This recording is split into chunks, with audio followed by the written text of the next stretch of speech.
ATN news দেখছেন। আমন্ত্রণ জানাচ্ছি স্বাধীন সংলাপে, সৌজন্যে আলোক হেলথ কেয়ার অ্যান্ড হাসপাতাল। আমি মাশরাফি শশী আজ আপনাদের সঙ্গে আছি। শিরোনাম রেখেছি রাজনীতির ডান বাম ও ভোটের বাস্তবতা। দুজন অতিথি আজকে আমাদেরকে সময় দিচ্ছেন স্টুডিওতে। আমাদের সঙ্গে আছেন মোশাররফ আহমেদ ঠাকুর, বিএনপি নেতা ও সাংস্কৃতিক সংগঠক। একই সাথে আছেন প্রাপ্তি তাপসী, অ্যাক্টিভিস্ট। আপনাদের দুজনকে আমন্ত্রণ জানাচ্ছি এবং কৃতজ্ঞতা জানবেন আজকে আমাদেরকে সময় দেওয়ার জন্য। প্রথমে মোশাররফ আহমেদ ঠাকুর, আপনার কাছে আসতে চাই। আমাদের শিরোনামেও আপনি দেখছিলেন যে ঢাকা মহানগর উত্তর স্বেচ্ছাসেবক দলের সাবেক সাধারণ সম্পাদক আজিজুর রহমান ওরফে মুসাব্বির হত্যাকাণ্ড নিয়ে তার পরিবারের প্রতিক্রিয়া। আপনি নিশ্চয়ই জানেন, বিএনপি মহাসচিব মির্জা ফখরুল ইসলাম আলমগীর তিনি আনুষ্ঠানিকভাবে এটির প্রতিক্রিয়া জানিয়েছেন। তিনি বলছেন যে দেশে পরিকল্পিতভাবে অস্থিতিশীলতা তৈরির অপচেষ্টা চলছে, যা নির্মম বহিঃপ্রকাশে হত্যাকাণ্ড, এবং সরকারকে বেকায়দায় ফেলতেই এই ধরনের লোমহর্ষক ঘটনার পুনরাবৃত্তি ঘটছে। সালাউদ্দিন আহমেদ, বিএনপির স্থায়ী কমিটির সদস্য, তিনি বলছেন যে পতিত ফ্যাসিবাদী শক্তি দেশের গণতান্ত্রিক যাত্রাকে ব্যাহত করতে আইন শৃঙ্খলা পরিস্থিতির অবনতি ঘটাচ্ছে। এসব ঘটনা বিচ্ছিন্ন ঘটনা এবং ভোটে তার কোনো প্রভাব পড়বে না। আপনার কাছে জানতে চাই, বিএনপির কর্মীকে গুলি করা হচ্ছে, বিএনপির কর্মী মারা যাচ্ছে, বিএনপির দুই নেতা, তারা বিএনপির কর্মীর চাইতে আমার কাছে ব্যক্তিগতভাবে মনে হচ্ছে যে সরকার কতটুকু বেকায়দায় পড়লো কি পড়লো না সেটা নিয়ে বেশি বিচলিত। মানে বিএনপি কি কোনো সংকট, কোনো ধরনের চ্যালেঞ্জ দেখে না? ধন্যবাদ আপনাকে, আপনার দর্শক শ্রোতা, অপর বিজ্ঞ আলোচক। দেখুন, আমি এটা বেশ কয়েক জায়গায় বলেছি যে বাংলাদেশ পৃথিবীতে একটি মাত্র সরকার আছে, কাজকর্ম তিনি সব কিছু করবেন, তার দায় দায়িত্ব নাই, দায় দায়িত্ব সব রাজনৈতিক দলের। এবং আজকে যেটা মুসাব্বির হত্যার মধ্য দিয়ে রাজনৈতিক দলগুলি এটা মোটামুটি প্রমাণ করলেন, আমার দল বিএনপিও প্রমাণ করলেন যে তারা মনে করেন যে সরকার বেকায়দায় কতটুকু পড়ল না পড়ল, এটা সরকারকে রক্ষা করার দায়িত্বটা তারা কাঁধে নিয়েছেন। আপনি আপনার হেডলাইনে দেখবেন যে ময়মনসিংহ দীপুচন্দ্র দাস, যাকে পিটিয়ে তেতলে হত্যা করা হলো, হত্যার পর আমরা বলছিলাম যে হত্যাকারীদের 12 জন ধরা পড়ল ওই সময়। এদের রাজনৈতিক পরিচয়টা প্রকাশ করেন সরকার, এই রাজনৈতিক পরিচয়টা প্রকাশ করে নাই, বারবার বলেছে। আমি পার্সোনালি, আমি ব্যক্তিগতভাবে, রাজনৈতিক দলের বাইরেও তো আমি একজন মানুষ, আমি ব্যক্তিগতভাবে বলেছি যে ডেইলি স্টার এবং প্রথম আলোতে যারা আগুন দিল, মববাজি করলো, এদের তো অনেকেই ধরা পড়লো, এদের সিসিটিভি ফুটেজ আছে। আচ্ছা, না ধরবেন না, বুঝলাম, আপনি কসম খেয়েছেন মবের লোকজনকে ধরবেন না, ফাইন। বাট ভাই, আপনি এই যে রাজনৈতিক পরিচয়টা এদের রাজনৈতিক পরিচয়টা কি, এটা একটু প্রকাশ করেন, তাইলে তো বোঝা যাবে যে কি উদ্দেশ্যে কাজটা হচ্ছে, কারা করছে, কেন করছে। তো এই সহযোগিতাটা সরকার করেন নাই। আমি আপনাকে বলি যে নির্বাচন সব কাজের পেছনে নির্বাচনকে প্রলম্বিত করা, নির্বাচনকে পিছিয়ে দেওয়া, নির্বাচনী আয়োজনকে ভণ্ডুল করা, এটা একটা কাজ, এবং এটা দুই পক্ষ থেকেই করছে। একটা পক্ষের নাম হচ্ছে, এটা সহজে বললে পতিত স্বৈরাচার যেহেতু উপস্থিত নাই, তাকে বললে সহজ, কেউ উত্তর দিচ্ছে না। আর যদি আমি বলি যে এই যে দীপুচন্দ্র দাসের হত্যার যে মূল আয়োজক, এই যে মৌলানা সাহেব, যে উনি জামাতি না হাত পাকা, দাড়ি পাল্লার না হাত পাকার, এটা তো বের করতে হবে। আপনার এই যে মোল্লারা যেগুলি ভাঙলো, এই যে প্রথম আলো ডেইলি স্টারে গেট ভাঙছে, আগুন দিচ্ছে, এগুলির রাজনৈতিক পরিচয় বের করেন। বের করলে বের হবে যে কারা কারা করছে। পতিত স্বৈরাচারের সাথে অন্যান্যরাও করছে, আমি আপনার বলছি শুধু পতিত স্বৈরাচার না, অন্যান্যরাও করছে, যারা মনে করে আমরা ক্ষমতায় আছি, আমাদের ক্ষমতাকে প্রলম্বিত করা দরকার, নির্বাচনটা যদি হয়ে যায় তাহলে আমরা এখান থেকে যে এখন যে অবস্থাটা আছে, আমরা এই অবস্থাটা আমাদের থাকবে না। তো এই জন্য আমি আপনি বলছি যে একদল হচ্ছে ক্ষমতা হারানোর বেদনায় তারা মনে করছে যে দেশে যদি নির্বাচন না হয় তাহলে মানুষ একসময় বলবে যে আগেই তো ভালো ছিলাম, এখন 3টা সরকারের অধীনে আছে, ইউনূস সরকারের একটা বহিরঙ্গনগত সরকার, একটা আভ্যন্তরীণ সরকার, আর একটা হচ্ছে জুট জার মুলুক তার সরকার। তো এইটার থেকে এইটা আছে, দেশে মানুষ বলবে যে আমরা পূর্বেই ভালো ছিলাম। আর একটা হচ্ছে এই একটা গ্রুপ, আরেকটা গ্রুপ হচ্ছে যে যারা নিজেরা মনে করে যে আমরা ক্ষমতায়।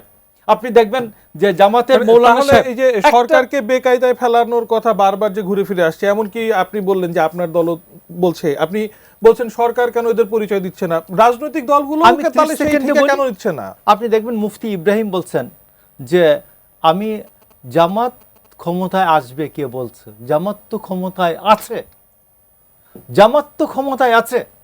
তিনি বলছেন ডক্টর ইউনূসের সরকারকে যে সরাইতে চাইবে এটা হচ্ছে কুফরি হবে, কবিরা গুনাহ হবে। ডক্টর ইউনূস নবী রসুলদের মতো নির্বাচিত হয়েছেন।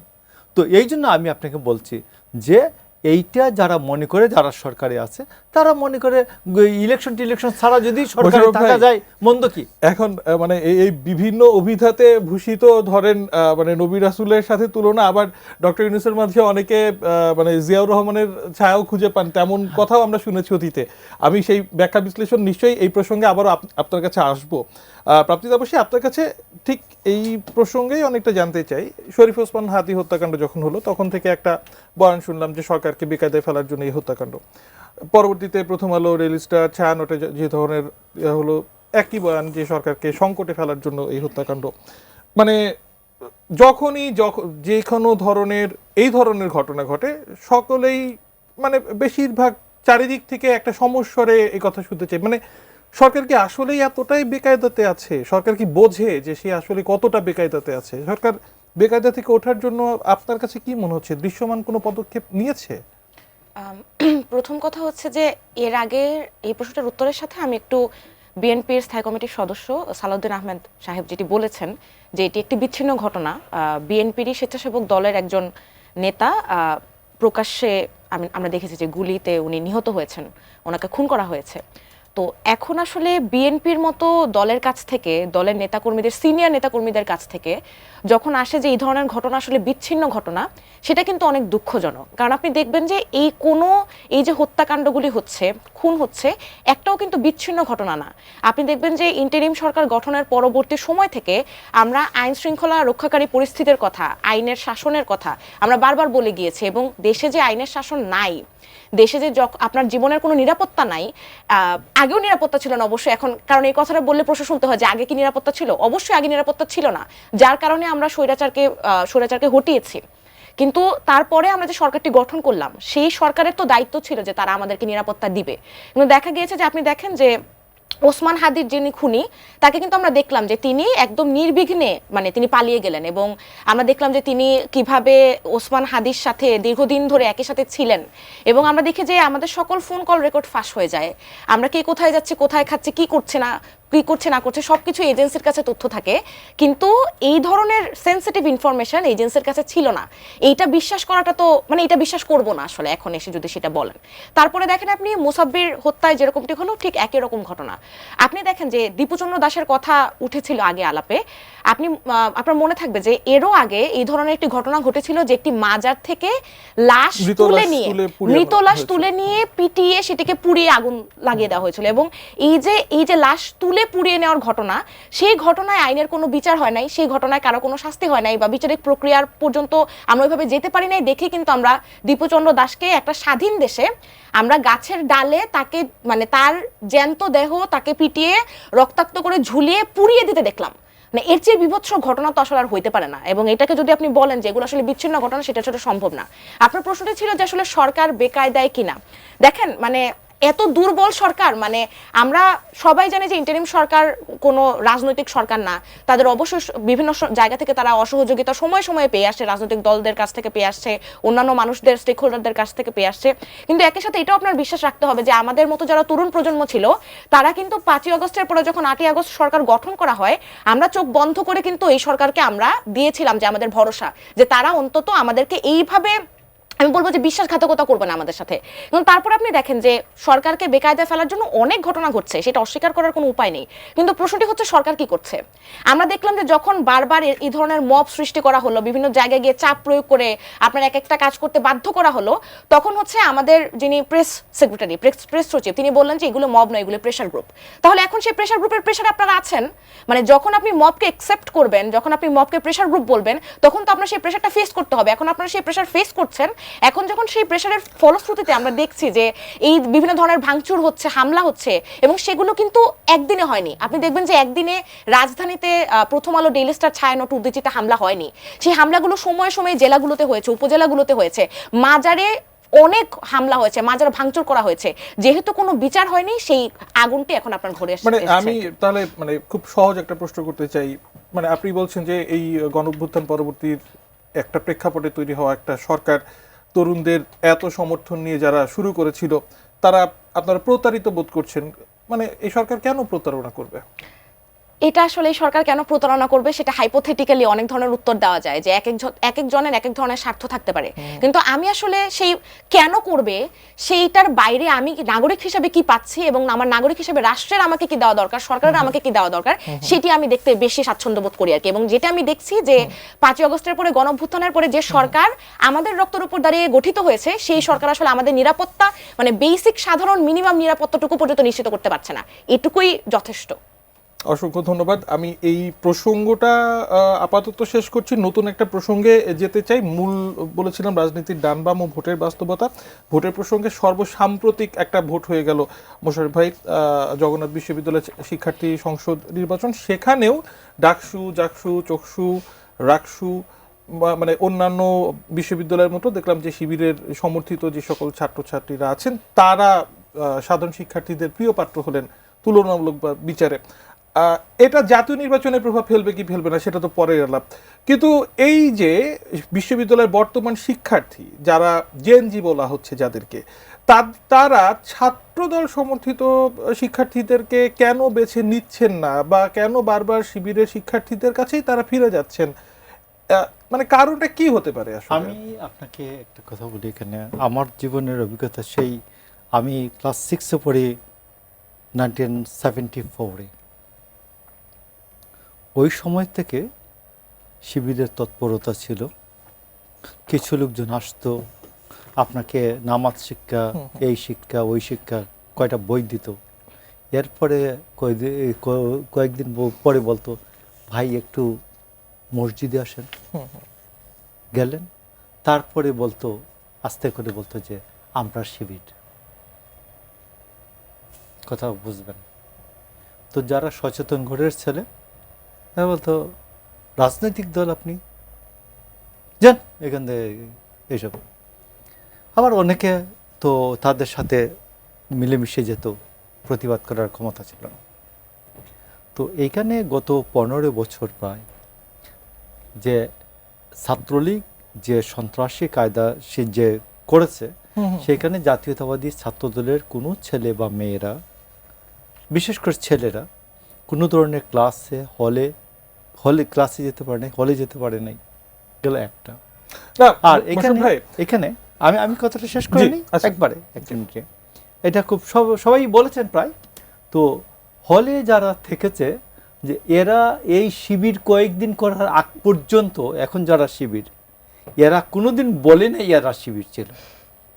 এরা মিলে মিশে একত্রে হয়ে থেকেছে পাশে, এবং বঙ্গবন্ধুর বাংলায় বৈষম্যের ঠাঁই নাই, শেখ হাসিনার বাংলায় বৈষম্যের ঠাঁই নাই, এরা স্লোগান দিয়েছে। এই হাইপোথিসিসে আমার বক্তব্যটা হলো যে, মনে করেন তাহলে তো এটা ধরেন প্রমাণিত যে এরা একটা মুনাফিক, যেটা আপনারা এখন ঠারে ঠোরে অনেকে বলতে চান যে জামাতের ক্ষেত্রে বলা হয়, তো শিবিরের ক্ষেত্রে প্রমাণিত।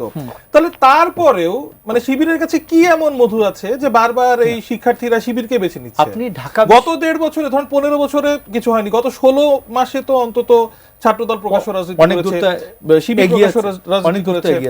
মানে তাহলে মানে শিবিরকে রোখার মতো জবাব এই মুহূর্তে ছাত্রদলের নেই, এটা বাস্তবতা মানতে হবে। মনে আছে যে ছাত্রদলের যে জসিমউদ্দিন হল, সূর্য সেন হল, মহসিন হল যখন কমিটি দিল, যে ছেলেগুলো পোস্টার ছাত্রদলের কর্মীদের সামনে খুলে পাড়ালো, উমামা ফাতিমা নামে একজন, উনি মক করলেন কোনো অবস্থাতেই ঢাকা বিশ্ববিদ্যালয়ের ছাত্র রাজনীতি হতে দিব না।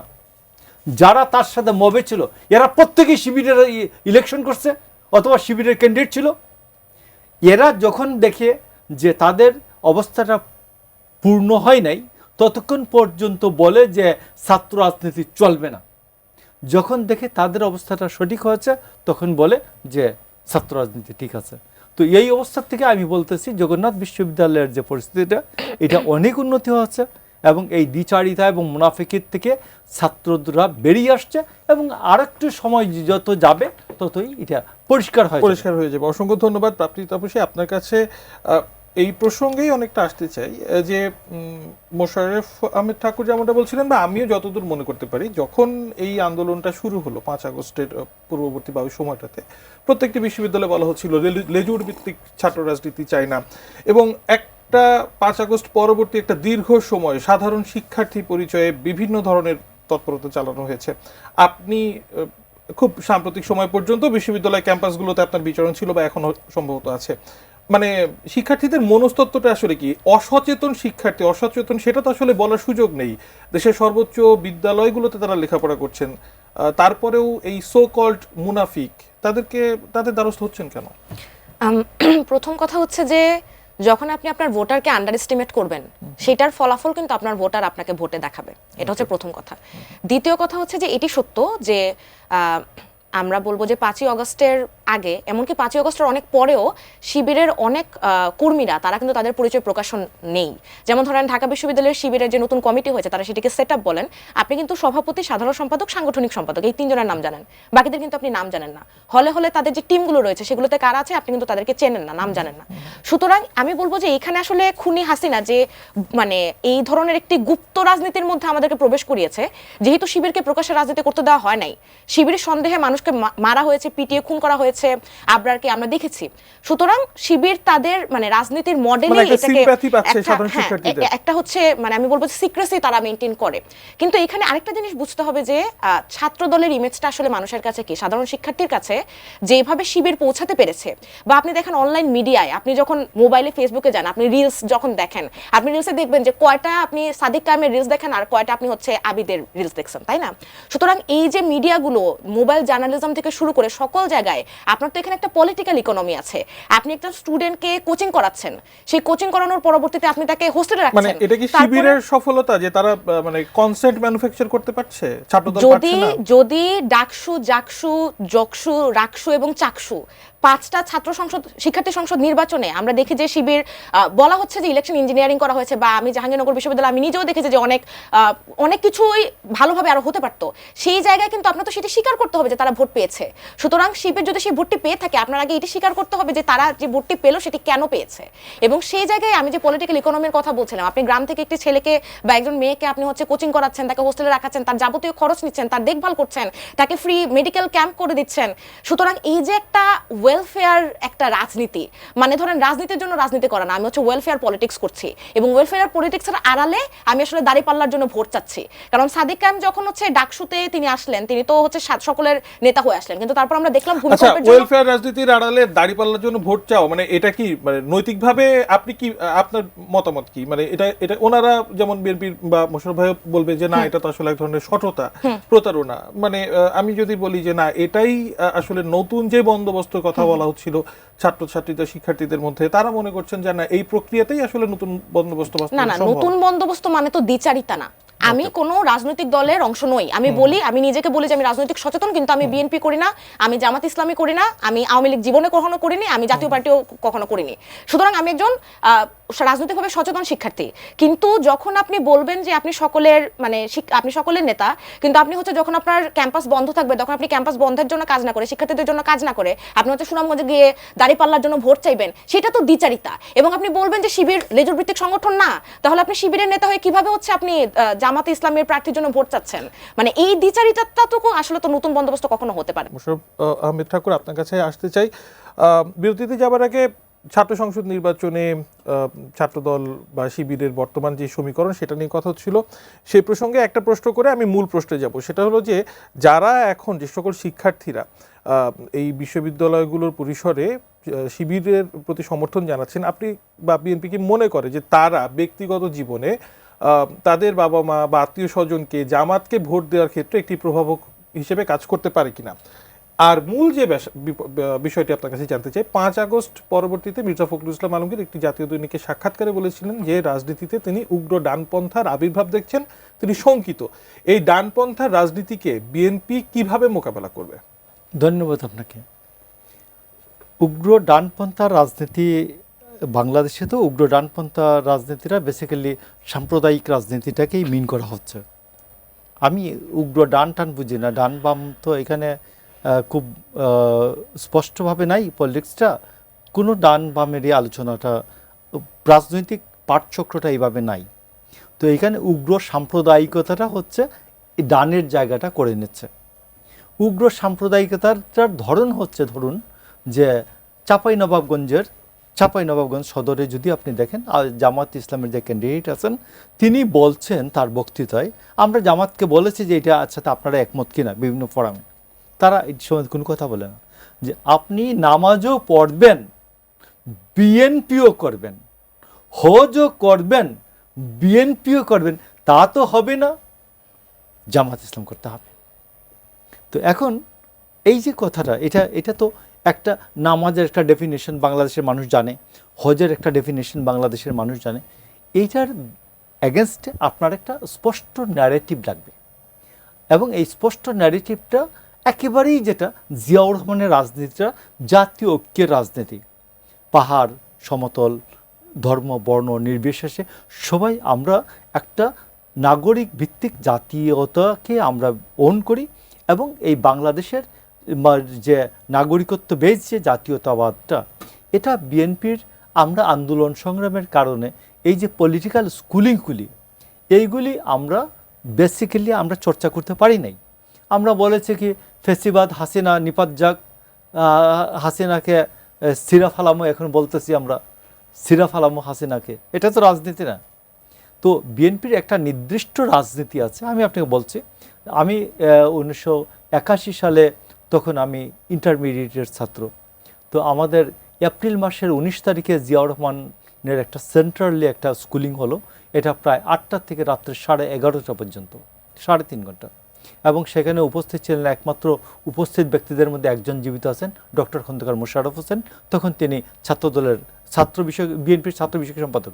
ফিরোজ নুন ছিলেন প্রিন্সিপাল ওইখানকার ইনস্টিটিউটের, আর আমাদের বি চৌধুরী স্যার ছিলেন মহাসচিব।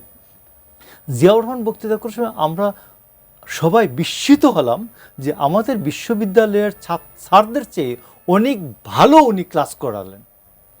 তো পরে আমরা জানলাম যে উনি আর্মি একাডেমিতে ইনস্ট্রাক্টর ছিলেন, পড়াতেন, যার কারণে তার অ্যানালাইসিসটা।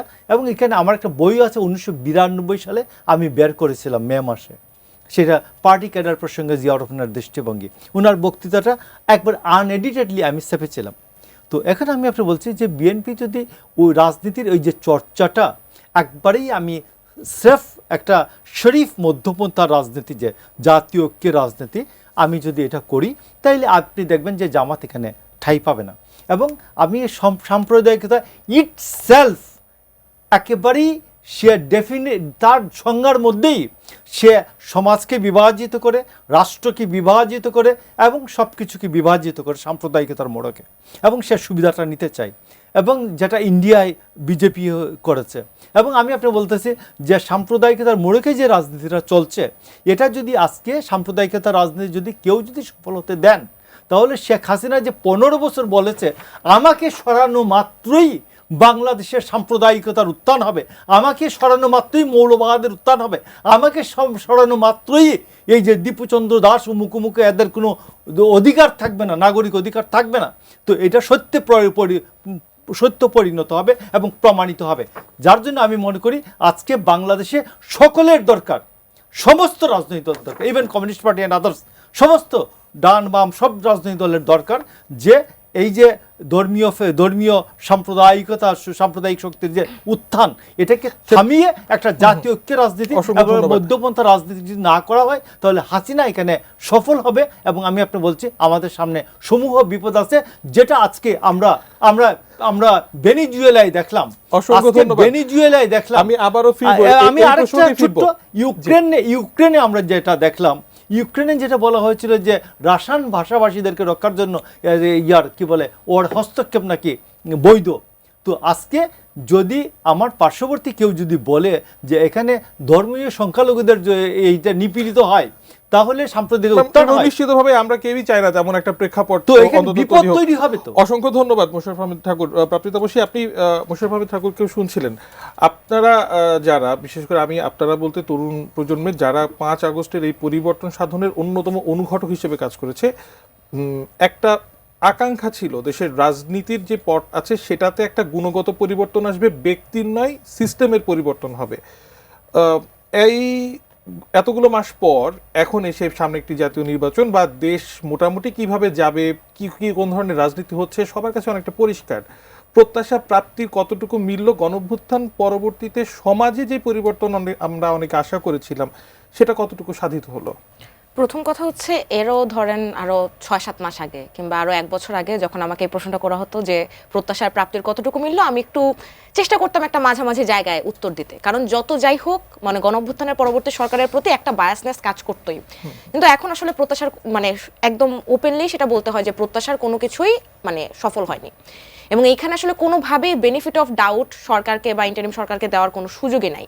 এটার কারণ হচ্ছে যে আপনি দেখবেন যে 5ই আগস্টের পরে যেইভাবে প্রশাসনগুলিতে পরিবর্তন আনা হয়েছে, আপনি বিশ্ববিদ্যালয়ের প্রশাসনগুলিতে দেখবেন, প্রশাসনগুলিতে যারা বসেছেন বেশিরভাগই কোনো নির্দিষ্ট রাজনৈতিক দলের অনুসারী।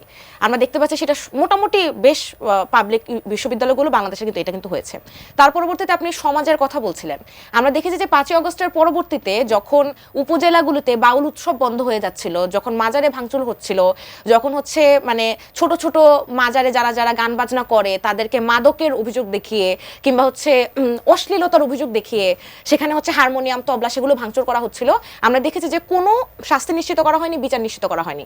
তার পরবর্তীতে আমরা দেখেছি যে যখন রাজধানীতে পর্যন্ত যে কয়েকজন মানুষ একসাথে হয়ে যখন হচ্ছে নারীদেরকে উত্ত্যক্ত করা থেকে শুরু করে আমরা দেখেছি যে বিভিন্ন সময় বিভিন্ন জায়গায় কিন্তু এই ধরনের সামাজিক যে একটা সম্প্রীতি, সেই সামাজিক সম্প্রীতি কিন্তু ব্যাহত হয়েছে। অনেকে বলেন যে সবচেয়ে নিরাপদ সমালোচনার মাধ্যম হলো যে সরকারের উপরে সবকিছু ছেড়ে দাও। মানে আমি জানতে চাচ্ছিলাম, ধরেন সরকার, অন্তর্বর্তীকালীন সরকারের অনেক ধরনের অনেক ব্যর্থতা, সীমাবদ্ধতার কথা বললে আজকে সময় মানে আরো 2 মাস ধরে বলা যাবে, কিন্তু সামাজিক পরিসরে আমরা তো প্রত্যেকে সমাজের অংশ। আমরা যারা গণঅভ্যুত্থানের নেতৃত্ব দিয়েছি তারা সমাজে কি বার্তা দিলাম? ধরেন আমি যদি মানে উদাহরণ দেওয়ার জন্য বলছি যে এনসিপির তারা তো একেবারে সম্মুখ সারির, তারা যে রাজনীতিটা করলো সরকার যেভাবে চালাচ্ছে সেই হিসাব বাদই দিলাম, তাদের রাজনীতিতে আপনার প্রত্যাশা প্রাপ্তি মিলেছে? অবশ্যই না। মানে আমি সরকারকে সমালোচনা করতে পারি কারণ সরকারকে আমি আমার বেতন থেকে 15% ট্যাক্স দিই, এনসিপিকে তো আমি 15% ট্যাক্স দেই না। কিন্তু যদি আপনি এই প্রশ্ন আমাকে করেন, জীবন বাজি রেখে তো তাদের ছাতার নিচে এক হয়েছিলেন। এখানে আপনাদের একটা ভুল আছে। সেই ভুলটা হচ্ছে আপনারা সবাই মনে করেন যে যারা গণঅভ্যুত্থানে আমরা সামনের সারিতে ছিলাম, রাস্তায় ছিলাম কিংবা বিভিন্ন জায়গা থেকে নেতৃত্ব দিয়েছি, আমরা সবাই আসলে এনসিপি করি। মানে না এনসিপি আমি শুধুমাত্র হয়তো ফ্রেমিং করার জন্য সেটা বললাম। আমি এনসিপি বলতে বোঝাচ্ছি যে যারাই ছিলেন। আমি উত্তরটি দেই। সেটি হচ্ছে যে প্রথম কথা হচ্ছে যে বৈষম্য বিরোধী ছাত্র আন্দোলনে আমি কখনো ছিলাম না, কিন্তু আমি গণঅভ্যুত্থানে একদম সামনের সারিতে, সম্মুখ সারিতে থেকে আমি নেতৃত্ব দিয়েছি। শুধু অংশগ্রহণ, আমি নেতৃত্ব দিয়েছি। কিন্তু কেন বৈষম্য বিরোধী আন্দোলনে, ছাত্র আন্দোলনে আমি ছিলাম না বা আমি সমন্বয়ক পরিচয়টি ধারণ করিনি? কারণ আমি জানতাম যে তাদের সাথে আমার মতাদর্শে মিলে না, এবং তাদের সাথে যে আমাদের মতাদর্শে মিলে না সেটা কিন্তু আমরা 5ই আগস্টের পরবর্তীতে একদম সামনাসামনি দেখছি। এখন যদি আপনি এনসিপির রাজনীতি নিয়ে আমাকে জিজ্ঞেস করেন, অবশ্যই না। এনসিপির রাজনীতিতে তারা যেভাবে দ্বিচারিতার পরিচয় দিয়েছে, তারা প্রথমে বলেছে যে তারা নারী পুরুষ সকলকে সম্মান করে, তাদের কাছে নারী পুরুষ সকলের এজেন্সি একই রকম করে, কিন্তু তারপরে আমরা দেখলাম যে তারা এখন জামাতের সাথে জোটে গিয়েছে। আমি সময় সময়ে তারা যে কিভাবে ভিন্ন মতাদর্শীদের সাইডলাইন করেছে সেটির কথা আমি নাই বলি, যে যখন আপনি দেখবেন যে তাদের কিছু পোস্টার ফেসেস ছিলেন যে বিভিন্ন সময় তারা নিজেদেরকে প্রগতিশীল দেখাতে, প্রোগ্রেসিভ দেখাতে ইন্টারন্যাশনাল কমিউনিটির সামনে কিছু কিছু মানুষকে কিন্তু তারা সামনে নিয়ে যেতেন এবং বলতেন যে আসলে দেখেন উনি তো আমার দলে আছেন, আমি অনেক প্রগতিশীল, আমি নারী স্বাধীনতায় বিশ্বাস করি। কিন্তু এখন আমরা দেখলাম যে 10টা সিটের লোভ, 15টা সিটের লোভ, একটা সিটের লোভ যখন আপনি ছাড়তে পারেন না, আপনি তরুণদের দ্বারা তৈরি একটি রাজনৈতিক দল। মোশাররফ আহমেদ ঠাকুর, আপনার কাছে আসতে চাই। তারেক রহমানের প্রত্যাবর্তনের আগে বিএনপির বিভিন্ন নেতাদের কাছ থেকে বা তারা যখন এই অনুষ্ঠানে আসতেন অনেকেই বলতেন যে প্রশাসন একটি নির্দিষ্ট দলের হয়ে কাজ করছে, সরকারের একটি পক্ষপাতিত্ব দেখা যাচ্ছে, অনেক ধরনের অনুযোগ শুনতাম। প্রত্যাবর্তনের পর থেকে এই অনুযোগের পরিমাণ অন্তত আমি একটু কম শুনছি বলে আমার মনে হচ্ছে। আপনি কি মনে করছেন, মানে একটা সময় লেভেল প্লেইং ফিল্ড আদৌ নিশ্চিত হবে কিনা, এটা নিয়েও অনেকে অনেক ধরনের সন্দেহ পোষণ করতেন, তারা অনেকে সন্দেহ পোষণ করছেন না তারেক রহমানের প্রত্যাবর্তনের পর। মানে সামনের নির্বাচনে লেভেল প্লেইং ফিল্ড নিয়ে বিএনপি বা আপনার ব্যক্তিগতভাবে কোনো আশঙ্কা বা আছে কিনা? ধন্যবাদ আপনাকে। আমি আপনাকে বলি যে এই সরকার থেকে সরকার, যেমন ধরুন যে তারেক রহমান দেশনেত্রী বেগম খালেদা জিয়ার মৃত্যুর পরপর, ইন্তেকালের পরপর যেমন সরকার বিএনপির মহাসচিবের সাথে আলোচনা করেছেন, এবং আপনি দেখবেন যে হাদির জানাজার পরে একদল লোক যেমন সংসদ ভবনের দিকে ছুটে গেল, বিএনপির লোকজন কি এইরকম করেছে? এত বড় জমায়েতে কোনো ঘটনা হচ্ছে কোনো দিকে, মানে পুলিশ বা আর্মি বিডিআর বাধা দিয়েছে এদিকে যাবেন না, ওদিকে গিয়েছে, যায়নি। তো বেসিক্যালি সরকার সহযোগিতাটা কিভাবে নেবেন এইটার উপর একটা নির্ভর করে। আমি আপনাকে বলি এইখানে দুই ধরনের ঘটনা আছে এই সরকারের মধ্যে। সরকারের মধ্যে একটা দ্বৈত শাসন আছে। আপনি দেখবেন যে আপনি এতক্ষণ আমরা যে দীপুচন্দ্র দাস থেকে আরম্ভ করে মুসাব্বির পর্যন্ত যেগুলো আলোচনা করলাম, আপনি দেখবেন যে স্বরাষ্ট্র মন্ত্রণালয়ে একটা দ্বৈত শাসন ছিল। ডক্টর ইউনূসের বাড়ি চট্টগ্রাম, খুদাবক্সের বাড়ি সাবেক আইজি, তার বাড়ি চট্টগ্রাম। তিনি চট্টগ্রামের কুড়ায় তাকে নিয়ে স্বরাষ্ট্র বিষয়ক বিশেষ সহকারী বানালেন প্রতিমন্ত্রীর পদমর্যাদায়। খুদাবক্স আইসা আইজিপি বানালেন বাহারুলকে। বাহারুল তার বন্ধু, ব্যাচমেট। বাহারুলের কন্যা আমাদের খুদাবক্সের আবার পিএস হলেন। দেখেন এখন এই যে আমাদের যে জেনারেল লেফটেন্যান্ট জেনারেল জাহাঙ্গীর, দেখেন জাহাঙ্গীর আলম চৌধুরী, তার একটা সিপাহীকে সে বদলি করার ক্ষমতা রাখত না। তো এই সিপাহীরা তার কথা শুনবে কেন? একবারে আপনি নিঃসন্দেহে আমি সার্টিফিকেট দিয়ে বলতে পারি যে একটা সাব ইন্সপেক্টর বদলির ক্ষমতা এতদিন জাহাঙ্গীরের ছিল না। মোশাররফ ভাই, আমি জাস্ট এক কথায় উত্তর চাচ্ছিলাম, লেভেল প্লেইং ফিল্ডে কোন শঙ্কা আপনি বোধ করেন এখন এই দ্বৈত শাসন যত শেষ হবে প্রশাসনের দক্ষতা ফিরে আসবে একটা। আরেকটা বলছি আপনাকে, আপনি দ্বৈত শাসনের শঙ্কা আশঙ্কা নিয়ে বলি।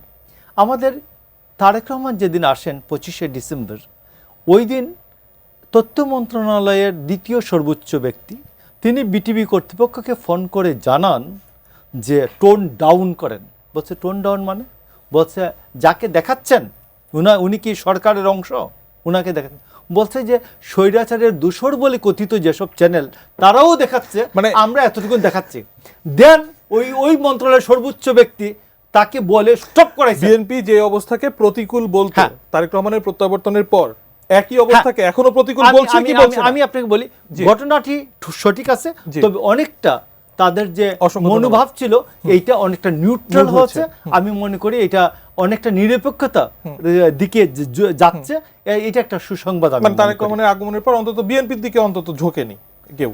আমি বিএনপির দিকে ঝুঁকবার জন্য যে সব লোকজনকে আনা দরকার এইসব কোনো পরিবর্তন নাই, এইরকম কোনো পরিবর্তন নাই। বিএনপিতে ঝুঁকে পড়ার জন্য যেসব পরিবর্তন দরকার এইসব কোনো পরিবর্তন ঘটে নাই, একমাত্র খুদাবক্সকে বদলানো ছাড়া। অসংখ্য ধন্যবাদ। আমার মনে হয় আপনার বক্তব্য পরিষ্কার। প্রাপ্তিতাপসী, আপনার কাছে আসতে চাই। এনসিপি নিয়ে কথা হচ্ছিল, আমি আর একটু পরিষ্কারভাবে বলি।